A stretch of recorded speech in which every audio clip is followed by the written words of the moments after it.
सत्ता पक्ष के लोग समय समय पर हमें देखने को मिलता है कि जो महापुरुष उनके नहीं हैं या जो चीज उनकी अच्छी नहीं है उनको वो ऊन करना चाहते हैं। 150वें वर्ष वंदे मातरम, मैं अभी वो बात कहूंगा और हमारे मंत्री जी उसका जवाब देना। सभापति महोदय, क्योंकि ये बात ओन करने की आ रही है, अपनाने की बात आ रही, तो मैं सभापति महोदय, मैं अपने सत्ता पक्ष के लोगों को याद दिलाना चाहता हूं।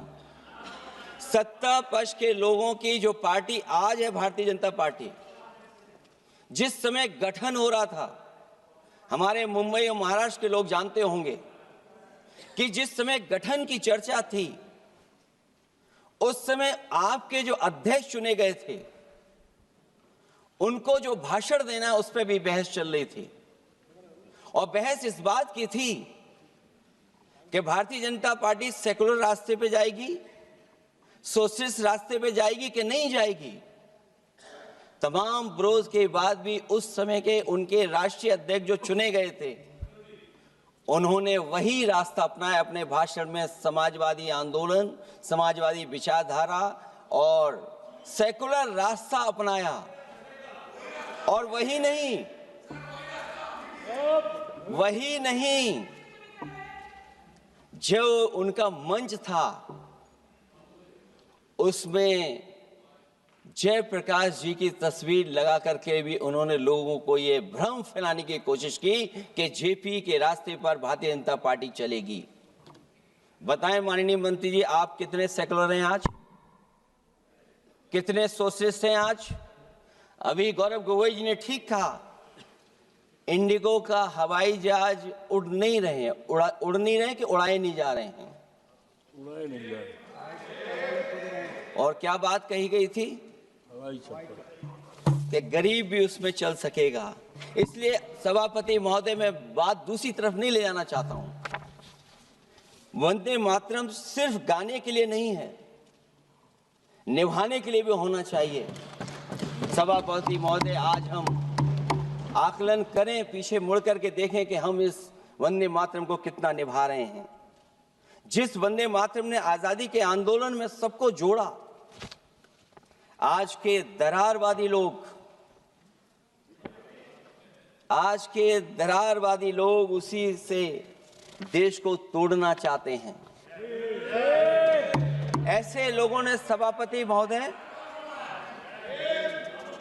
ऐसे लोगों ने पहले भी देश के साथ दगा किया और आज भी कर रहे हैं। ये चर्चा तो जोड़ने का काम करेगी ना अखिलेश जी, क्योंकि आज वंदे मातरम की चर्चा, वही मैं कह रहा हूं, वंदे मातरम में जोड़ने का ही काम करेगी।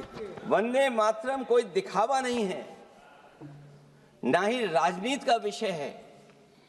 क्योंकि सभापति महोदय, हम जब ये चीज इनके विचारों से, इनके भाषणों से जब बाहर सुनते हैं, तो ऐसा लगता है कि वंदे मातरम इन्हीं का बनवाया हुआ गाना है। जिन्होंने, सभापति महोदय, जिन्होंने आजादी के आंदोलन में भाग ही नहीं लिया है, वो वंदे मातरम का महत्व क्या जानेंगे। सच तो ये है कि सरफरोश लोग वंदे मातरम दिल से बोलते थे। उन आजादी के दीवानों के खिलाफ कुछ लोग अंग्रेजों के लिए जासूसी और मुखबिरी का भी काम करते थे।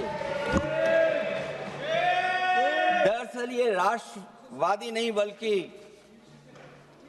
राष्ट्र विवादी लोग हैं। जहां विवाद करना हो, कभी अंग्रेज विवाद कर करके, डिवाइड कर करके, डिवीजन कर करके राज किया करते थे।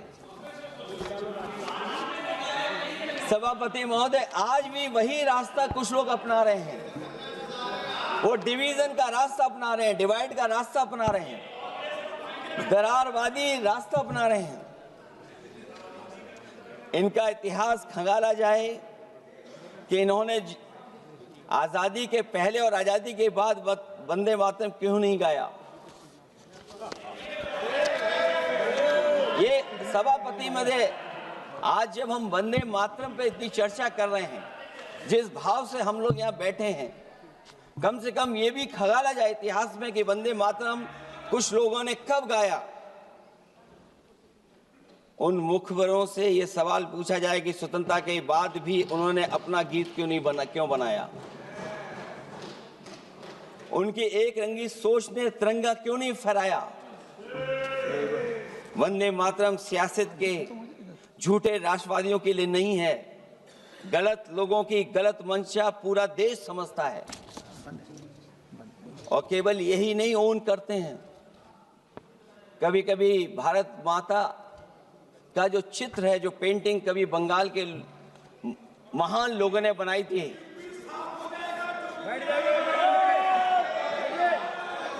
सभापति महोदय इनको देख लीजिए और फिर बैठ जाओ।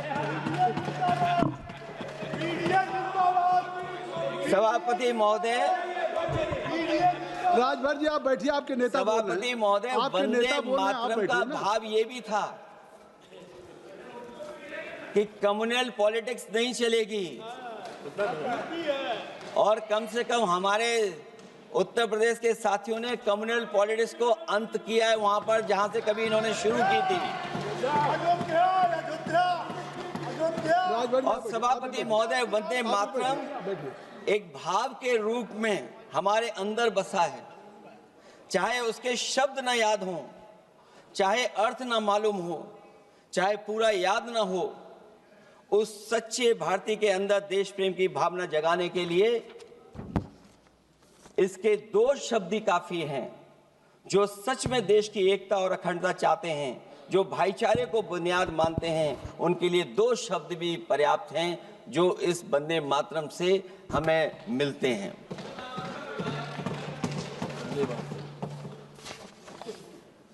दूसरा किस्सा सुना दो अध्यक्ष महोदय। सभापति महोदय, इनका इतिहास खंगाल लीजिए, पूरा निकाल लीजिए। चुनावी सभाओं में कभी बाबा साहब भीमराव अंबेडकर जी की तस्वीर ये लोग नहीं लगाते थे। ये बात अगर सही हो तो बता दो। और ये तस्वीर कब लगाना शुरू किए?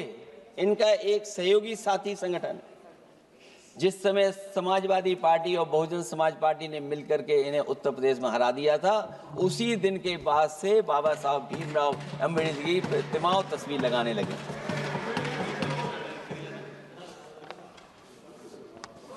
इसलिए सभापति महोदय,